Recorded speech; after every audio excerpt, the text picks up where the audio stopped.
नमस्कार दोस्तों हमारे पड़ोसी मुल्क के दस्तूर अपने बिल्कुल अलग हैं।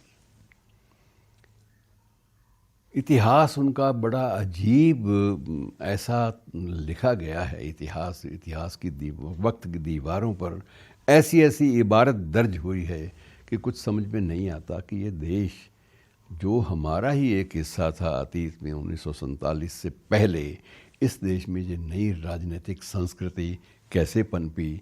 ये लोग अब तक उसी उठापटक, उसी मार काट और उन्हीं बातों से बिल्कुल बाहर नहीं आ पाए। मैं हाल ही में एक घटना घटी है उसका जिक्र करना चाहूँगा कि उस देश के एक लोकप्रिय, अपने समय में लोकप्रिय रहे प्रधानमंत्री इमरान खान और उनकी बीवी बुशरा बीबी खान भी कहते हैं, और उनको 17 साल की, दोनों को 17 साल की कारावास की सज़ा सुनाई गई है। 17 साल का मतलब यह है कि उनकी बाकी ज़िंदगी दोनों की जेल में ही कटेगी, और 17 साल जेल में पूरे कर पाएंगे या नहीं ये भी नहीं कहा जा सकता। और इस बात का भी इम्कान, इस बात की भी आशंका है कि वहाँ को फिर कोई नई बगावत हुई, फिर कोई खून खराबे से सत्ता पलट हुआ तो उसके बाद ये स्थिति जो है दोबारा फिर आ सकती है। मित्रों, ये कैसा पड़ोसी देश है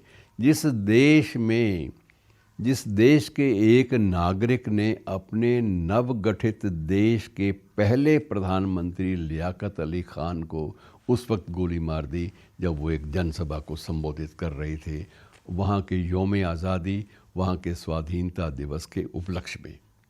ये कैसा देश है मित्रों, हमारा पड़ोस कैसा देश है। ये बड़ा अजीब लगता है, घुटन भी होती है, और ये एक चेतावनी भी पूरे के पूरे विश्व के लिए भी बन जाती है ऐसी घटनाएं।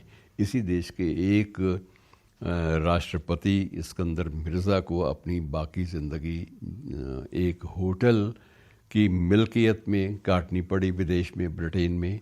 इसी देश के एक लोकप्रिय चर्चित प्रधानमंत्री नवाज शरीफ को एक लंबे अरसे तक, लंबी अवधि तक निर्वासन की जो सज़ा थी वो भुगतनी पड़ी।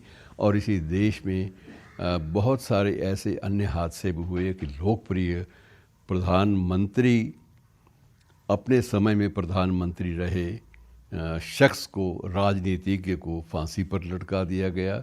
और इसी शख्स में उसी प्रधानमंत्री की बेटी जो आगामी प्रधानमंत्री के रूप में भी चर्चित रही और प्रधानमंत्री पद पर पहुँची भी, उनकी भी हत्या सरेआम कर दी गई। ये बेनज़ीर भुट्टो की बात मैं कर रहा हूँ। तो कितने ही ऐसी घटनाएं हैं जो उस देश के राजनैतिक चरित्र का एक अजीब भयावह चित्र खींचती हैं। और मित्रों, ये ऐसी घटनाएं जो हैं, अब जो बुशरा बीबी और इमरान खान साहब को ये सज़ा जो है 17 साल की सुनाई गई है, आप अंदाज़ा लगाइए इस सज़ा का कि ये सज़ा कितनी लंबी चलेगी, और क्या गारंटी है कि आने वाले वक्त में इस सज़ा को सज़ाए मौत या आजन्म कारावास के रूप में न बदल दिया जाए। मैं थोड़ा सा जिक्र आपसे ज़रूर बुशरा बीबी का करना चाहता हूँ। बुशरा बीबी अपने वक्त में, अपने समय में वहाँ की प्रथम महिला के रूप में, अर्थात प्रधानमंत्री की पत्नी प्रथम महिला मानी जाती हैं, तो प्रधानमंत्री की पत्नी के रूप में उन्होंने स्वयं अपने इर्द गिर्द एक ऐसा तिलिस्म का जाल बुन लिया था कि उन्हें लोग पीर बीबी और पिंकी पीर के नाम से भी जानने लगे थे। और उनका एक दावा भी था, उनके समर्थकों का भी दावा था, उन्होंने स्वयं भी इस बात को स्वीकार किया था कई साक्षात्कारों में, कि उनके पास 2 जिन्न हैं, 2 प्रेत हैं जिन पर उनका अधिकार है और वक्त पर वे उनका इस्तेमाल भी कर सकती हैं, करने की स्थिति में हैं। और चर्चाएं तो उनके इर्द गिर्द ये भी थी कि जब भी कोई संकट इमरान खान साहब पर आएगा तो उसको टालने के लिए वो अपने जिन्नात को भेज देती थी। तो ऐसी अजीब अजीब चर्चाएं क्या आज के युग में, क्या इस सदी में या इससे पहले वाली सदी में, 19वीं और 20वीं सदी में कभी ऐसा सुना है आपने कि कोई भी राजनीतिज्ञ या कोई भी राजनेता और उसके परिवार के सदस्य वो जिन्नों का, भूत प्रेतों का सहारा लेकर सत्ता में बने रहें, दंदनाते रहें, ऐसी बातें मित्रों सुनी नहीं गई। सिर्फ ये है कि ये घटनाक्रम एक चेतावनी भी देता है कि जब भी सत्ता निरंकुश होने लगती है तब यही कुछ घटता है। शुक्रिया दोस्तों।